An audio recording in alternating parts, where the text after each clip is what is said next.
morning students, how are you? Today we are taking our third content of political science, that is related to politics, plan and the developments. As per our previous knowledge, we can say that it is the responsibility of the development for every government to prepare a strategy, to prepare a policies for the development of our nations. So in the previous chapters, first and second, we have read about the after independence how the nation state was building, because there was a no favorable situation in front of the political leader of India, because they have faced many challenges, just like partitions, just like messy partitions or massacres, religious confrontations. They have different ideologies ki just like monarchy is better, parliamentary is better, presidential is better, or democracy is better. And there is a ki how to handle, how to prepare our states on the basis of language, religions, or whether they are want to live. So every time, every minute was faced in the challenge, and after they have take a decision and settle the nation.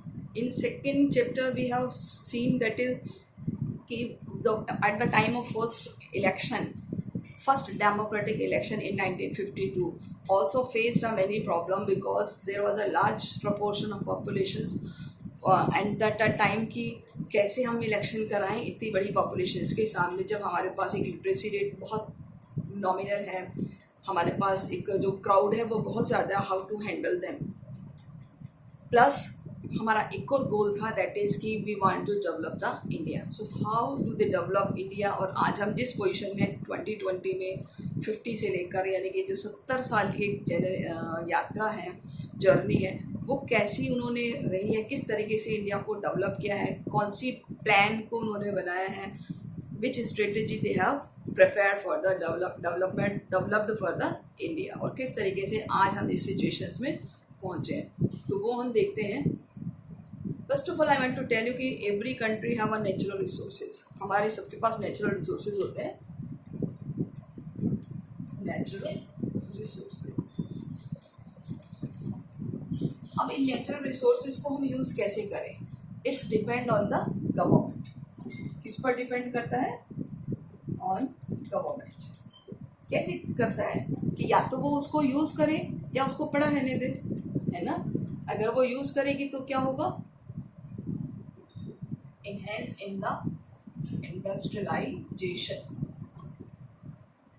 Clear. हमारा industrialisation area develop होगा. कैसे होगा? For example कि suppose ये कोई mine है, ये कोई माइनिंग एरिया है और वो है आयरन. क्लियर. आयरन का एरिया है. अगर हम बात करें तो आयरन के लिए जो सबसे ज़्यादा जाना जाता है वो उड़ीसा का एरिया है, जिसको हम आज ओडिशा कहते हैं, न्यू नेम. ओके. तो वहाँ पर सबसे ज़्यादा माइनिंग का सेक्टर है. अब हम क्या करते हैं कि जब आयरन वहाँ पर सबसे ज़्यादा निकलता है तो हम उसको वहाँ पड़ा रहने दें या क्या करें? हम उसको यूज़ करें. तो जितना भी आयरन ओर होता है उसको हम यूज़ करके उसको किसी भी फिनिश गुड में कन्वर्ट कर सकते हैं, फिनिश गुड में कन्वर्ट कर सकते हैं. और आज हम देखते हैं कि आज कोई सा भी ऐसा सेक्टर नहीं है जहाँ पर आयरन का यूज़ नहीं है. फ्रॉम बॉटम टू टॉप, हर जगह आयरन का जो यूज़ है वो बहुत ज़्यादा है. एक छोटी सी पिन से लेके बड़े बड़े एरोप्लेन, एयरक्राफ्ट जो भी हैं, सब आयरन में, हर जगह आयरन का यूज़ किया जाता है. क्लियर. इस तरीके से हम सबसे पहले देखते हैं कि हमारी जो गवर्नमेंट है वो कितनी ज़्यादा अवेयर है regarding to the use of natural resources. तो ये जो डेवलपमेंट की प्लानिंग थी ये शुरू हो गई थी हमारी इंडियन गवर्नमेंट के माइंड में फ्रॉम द 1950 कि किस तरीके से हमें डेवलपमेंट करना है. तो जैसे अभी हम बात करते हैं नेचुरल रिसोर्सेज के लिए कि सबसे ज़्यादा नेचुरल रिसोर्सेज को यूज़ करने से किसको बेनिफिट होता है? हमारे इंडस्ट्री को. जब इंडस्ट्रीज डेवलप होती हैं तो नो डाउट हमें क्या मिलता है? हमें एम्प्लॉयमेंट भी मिलता है, यानी कि लोगों को एम्प्लॉयमेंट बहुत सारा मिलेगा. जब एम्प्लॉयमेंट मिलेगा नो डाउट तो फिर उन लोगों की इनकम, सोर्स ऑफ इनकम भी बढ़ेगा. जब सोर्स ऑफ इनकम बढ़ेगा तो नेचुरली हमारी इनकम का लेवल भी इंक्रीज होगा, इनकम लेवल विल इंक्रीज। ठीक है, जब हमारा इनकम लेवल इंक्रीज होगा तो नो डाउट हमारा क्या होगा, हमारा जो पर कैपिटा इनकम है वो भी बढ़ जाएगा, पर कैपिटा इनकम भी इंक्रीज होगा। क्लियर? तो देखिए एक चीज से कितनी सारी चीजें अफेक्टेड होती है, एंड ऑल डिटरमाइंड इसके ऊपर है, गवर्नमेंट के ऊपर, है ना। तो इस तरीके से it is responsibility of government to how to utilize the natural resources, whether they are related to the gold mine, silver mine, iron mines and water, windmills, solar mills, whatever. So all these things related to the natural resources, it depend on the government. तो ये सारी चीज़ें जब हो जाती हैं तो हमने जैसे बात किए थे कि हमारी इकोनॉमी के 3 सेक्टर्स होते हैं। There are 3 sector of economy, that is the primary sector, secondary sector and the tertiary sector. तीनों सेक्टर कैसे होंगे? देखिए यहाँ से हमें क्या मिलेगा, रॉ मटेरियल, है ना। यहाँ से हमें क्या मिलेगा, रॉ मटेरियल। रॉ मटेरियल को उसको कहाँ भेजा जाएगा, इंडस्ट्रियलाइजेशन में, एंड आफ्टर दैट उसको फिनिश गुड में कन्वर्ट करके फिर उसको सर्विस सेक्टर में भेजा जाएगा। और सर्विस सेक्टर से क्या डेवलप होंगे, market, transport, banking, roads, communication, education, health, यानी बहुत सारे अदर प्रोफेशंस। तो इस तरीके से ये एरिया एक बहुत ब्रॉड एरिया हो जाएगा। All thing is related to the development. कहाँ एक छोटा सा फार्मर और कहाँ इतने सारे सर्विस सेक्टर के लोग। तो अल्टीमेटली जब सब लोग काम कर रहे हैं तो सबका इनकम लेवल इंक्रीज होता है, पर कैपिटा इनकम होता है, और ये सब डेवलप करवाती है हमारी government. So all these development एक ऐसी पॉलिटिक्स का हिस्सा है जो बहुत ही प्लान्ड है, जो नियोजित है, और इसको नियोजित करना पड़ता है अगर कंट्री को डेवलपमेंट करना है तो। ओके, जैसे मैंने आपको बताया था 1950 में एक इंस्टीट्यूट डेवलप किया गया था जिसका नाम था प्लानिंग कमीशन, योजना आयोग, जो 15 मार्च 1950 को एस्टैब्लिश किया गया था, जिसके हेड होते हैं प्राइम मिनिस्टर। उनके हेड होते हैं कंट्री के प्राइम मिनिस्टर। क्लियर? इस तरीके से कंट्री के प्राइम मिनिस्टर इनके हेड होते हैं, और ये हेड जो होते हैं वो इस तरीके से काम करते हैं, मतलब जब जब भी कंट्री का प्राइम मिनिस्टर बदलता है तो इनके हेड भी चेंज होते हैं, ये याद रखना। ये जो मॉडल है हमने जो लिया था वो रशिया से लिया है। किससे लिया है? रशिया से। अब क्यों लिया है ये मॉडल हम देखते हैं। ओके, ये एक छोटा सा इंट्रोडक्शन है चैप्टर का। आपके चैप्टर में किस तरीके से एक प्लानिंग की शुरुआत हुई है वो दिया जा रहा है। ओके,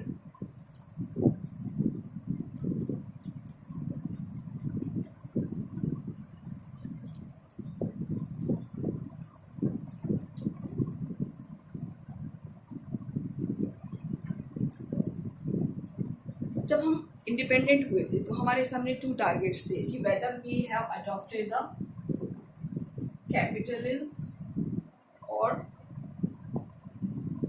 कि या तो हम कैपिटलिज्म को अडॉप्ट करें या हम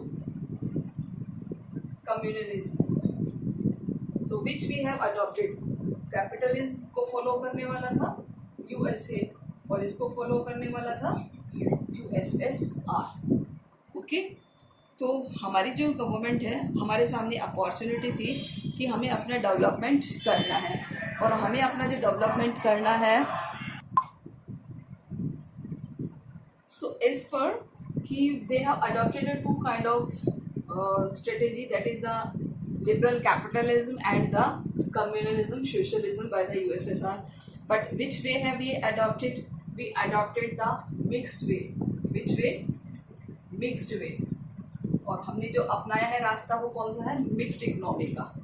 और इस मिक्स्ड इकोनॉमी के तहत हमने ये देखा है कि हमें ना तो कैपिटलिस्ट को फॉलो करना है ना सोशलिस्ट को फॉलो करना. We will follow about the mixed economy which referred for the all development. Okay. तो इसीलिए हमने कुछ हमारे यहाँ जो आयरन ओर्स थे उनके लिए इंडस्ट्रियलाइजेशन की शुरुआत की थी. तो आपकी बुक में स्टार्टिंग में दिया हुआ है MOU. MOU in the sense the memorandum of domestic. So हम बात कर रहे हैं कि जहाँ पर उड़ीसा, जहाँ पर सबसे ज़्यादा आयरन ओर्स है, so they have sign with the other international domestic steel makers. और उनके साथ जो साइन किए उनको उसको कहते हैं the memorandum of the understanding. So क्यों किए हैं कि the state government hope to cash in the unprecedented demand for the iron ores and the signed memorandum understanding with the international and the domestic makers. The government believed that this would bring necessary the capital investment and provide a lot of employment opportunity. क्या provide करवाएगा? Lot of employment opportunity. और काफ़ी सारा हमें benefit भी देगा. Benefit of cash. Clear? तो ये जब बहुत सारी चीज़ हुई थी तो उन्होंने उसको साइन किया था. So the tribal people, the iron ores were resources in the some most of the under developed and the predominantly tribal district of the state. The tribal population fear to setting up the industries of the state. अब देखिए जो tribal person थे, tribal persons fears, क्यों डर जाते हैं tribal people? सबसे पहले अगर हम बात करें किसी इंडस्ट्री के सेक्टर में तो mean displacement from their home and livelihood. They displaced from their home and livelihood.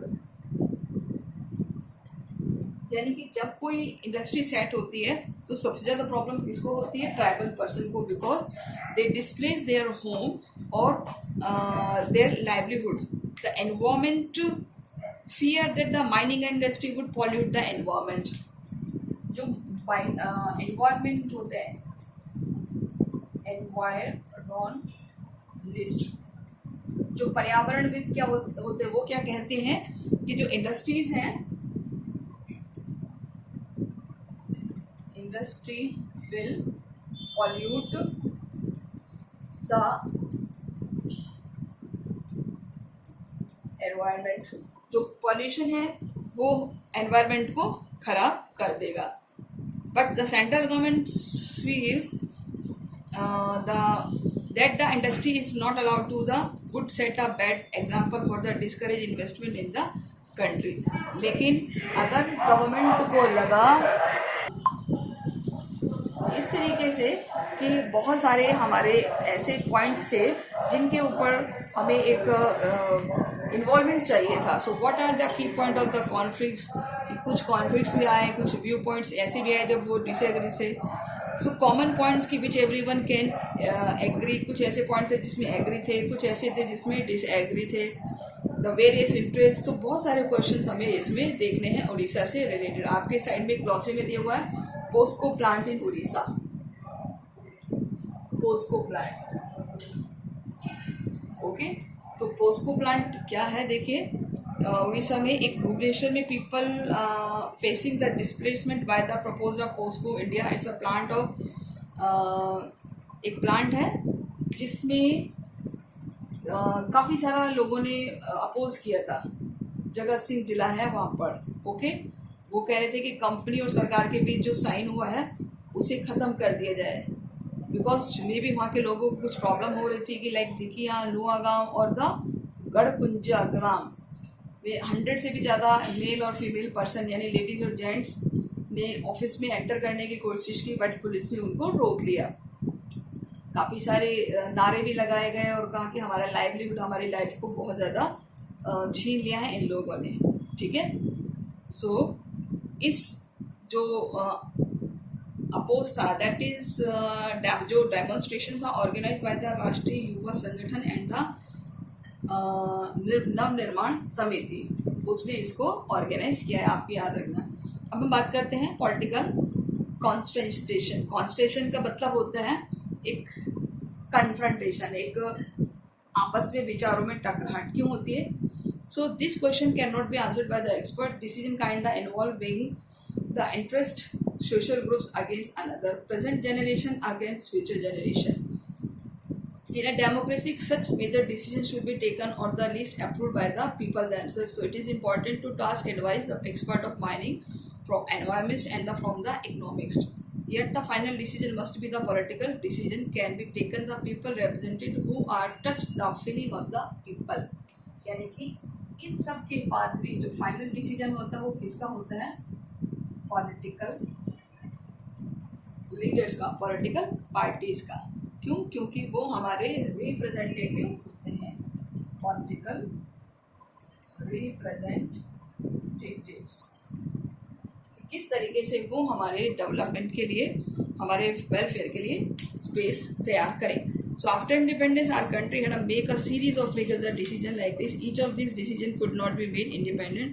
Such decisions, all the decisions were bound together to share a vision of model economic development। यानी कि जो हमने एक model तैयार किया था, vision तैयार किया था, वो हमारा मॉडल था for the economic development model.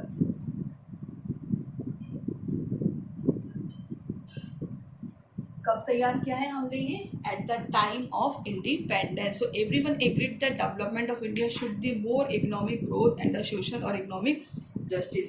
यानी हमारी इकोनॉमिक ग्रोथ कब होगी?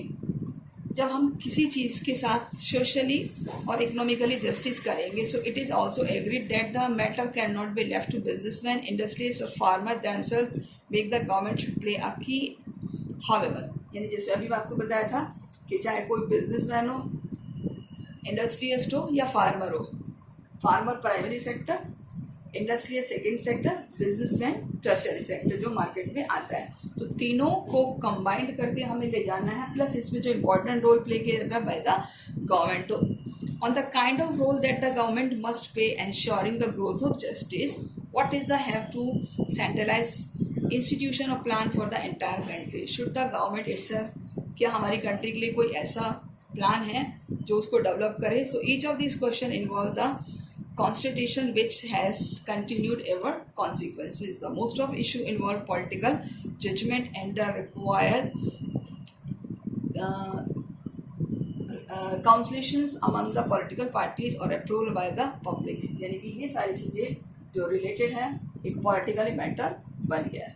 तो first of all we will discuss about the ideas of development. तो जिससे मैंने आपको आइडिया बताया था डेवलपमेंट का कि हमारे इंडिपेंडेंट के टाइम क्या था।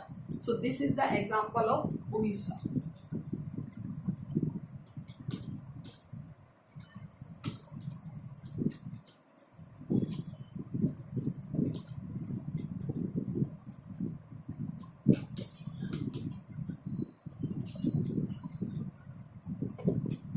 देखिए आइडिया ऑफ डेवलपमेंट।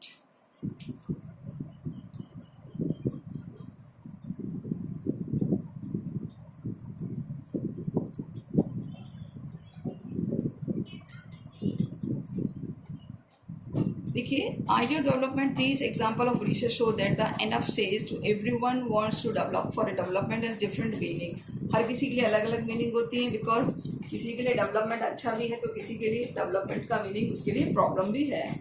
तो हम बात करेंगे the first decade of the independence witness a lot of debate the question it common then it now. So people refer to the west standard the meaning of development. The development was about the more modern and the modern was about the becoming more like the industrialized countries of the west. So this is the how common people as well as the expert thought. It was believed that every country would go through the process of modernization as we west the involve of the breakdown in traditional source structure and the rise of capitalism and the liberalism. The modernization was also associated with the idea of growth of material progress and the scientific rationality. So this kind of the development allow everyone to talk with the different countries development and different development.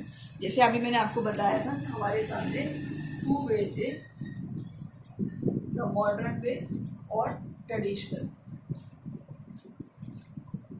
वे। तो modern way is related to the liberal capitalism, traditional with the socialism. Okay, तो इस दोनों के बीच के वे को हमने अपनाया और बोलता हमारा mixed way for economy. Clear? कैसे हुआ कि India had before it two model of modern development, the liberal capitalist model of much in the Europe and US socialist model in the USSR. ये जैसे अभी आपको बताया था, तो ये यूएसए और बहुत सारे अदर यूरोपियन कंट्रीज का मॉडल था, और ये मॉडल था यूएसएसआर का मॉडल था। Okay, so there was many India can who were deeply impressed by the Soviet model of development। बहुत सारे लोग इस वाले मॉडल से इन्फ्लुएंस थे। These include the just leader of Communist Party of India, but those of Socialist Party like Nehru within the Congress, they few support of the American style, that is the capitalist development। जो नेहरू वगैरह थे वो चाह रहे थे कि कुछ ऐसा हो कि हमें दोनों का वे मिल जाए। So this reflected a broad consensus had development during the national movement. The nationalist leaders were clear that the economic concern the government free India would have to the colonial governments. So it is clear moreover that task of poverty alleviation, social economic redistribution was being primarily the responsibility of the government. So there were debates among them. तो हमारे सामने क्या था, जैसे हम independence हुए थे तो हमें अपना डेवलपमेंट भी करना था, पॉवर्टी को भी एलिमिनेट करना था,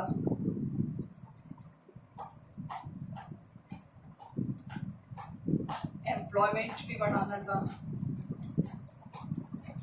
क्लियर? लिविंग स्टैंडर्ड को भी रेज करना था। तो ये सारे जो व्यूज थे कैसे हो गए, व्यू ऑफ डिबेट, यानी इस सब पर अब क्या होने लगी, एक डिबेट होने लगी किस तरीके से डेवलपमेंट किया जाए।